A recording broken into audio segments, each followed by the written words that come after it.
Welcome to Vintage Coin Op Restorations, and here we are with our French crane cabinet. Question is, do we strip or do we overspray? Well, not sure exactly what the cabinet's made out of. Probably some sort of hardwood, and I'm going to guess it's going to be poplar. The thing is, over the years, it was originally aniline dyed is what this machine really at one time actually was, and then they oversprayed it, and overspraying it or toning it is a process of putting a finish instead of being clear, you're adding a colorant to it. And when you add that, every place there's a hole or a pocket, if it's enough of that colorant, it's going to go inside that spot and emphasize the groove, the scratch. But at the same time, it does cover everything, gives everything a nice, fresh, new look. But also starts making the piece kind of muddy, and that's what I'm kind of concerned about. As you can see, we're very, very thick in these cracks, especially as we come up to the top. It's just very, very thick.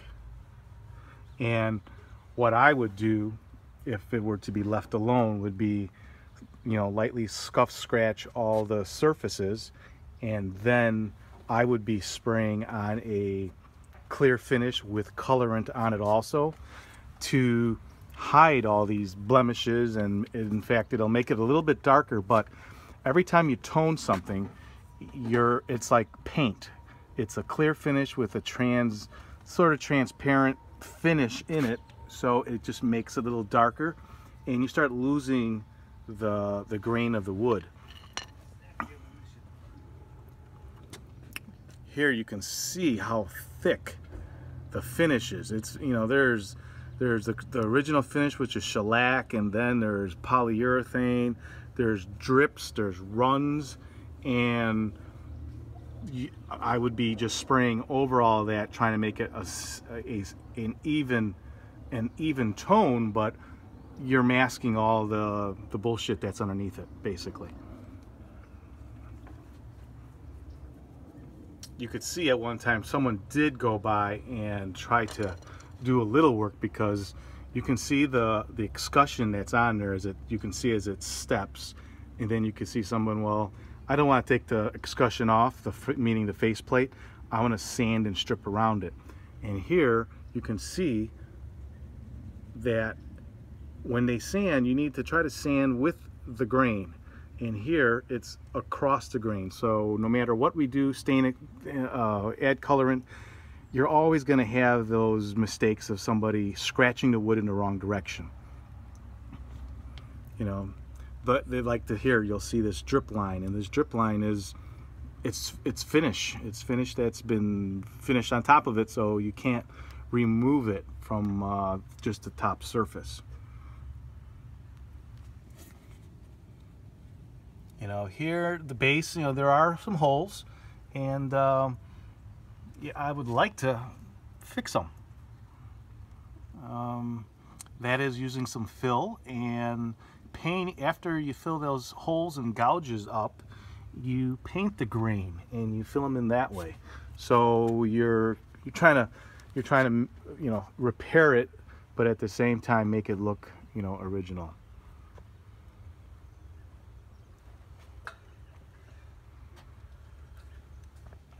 So that's pretty much my take on it.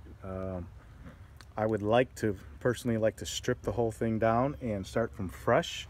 Use a nice dark aniline dye and put a nice clear coat over it that'll last and can be maintained easily. You're still going to have the look of an old piece, because some of this stuff here, there's really no way to fix it. I can repair it, and then again be painting the grain in there. So there's a level of how many of these bruises do we leave once we sand it down. Do we repair them all and make it look like it's brand new? All the escutcheons are completely nickel plated, and basically it is what you would call, and what it was a hotel piece. A lot of the cranes were painted. This one is stained and finished. And it was an eye catcher in some high-end hotel or place where it would attract someone to play the crane.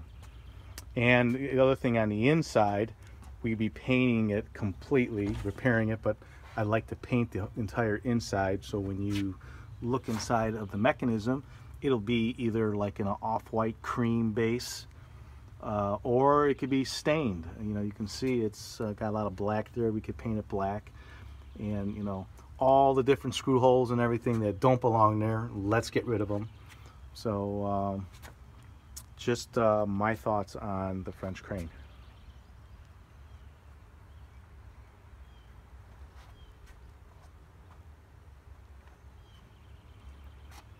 Here we are again, just looking at some of the buildup. It shows that it's been finished several times, and it's just so thick. Yes, it's going to take a lot of work to get it all off, but I think it might be worth the time because we're using chemical strippers and pool scrapers, and I think we could bring it so much better look than it is now.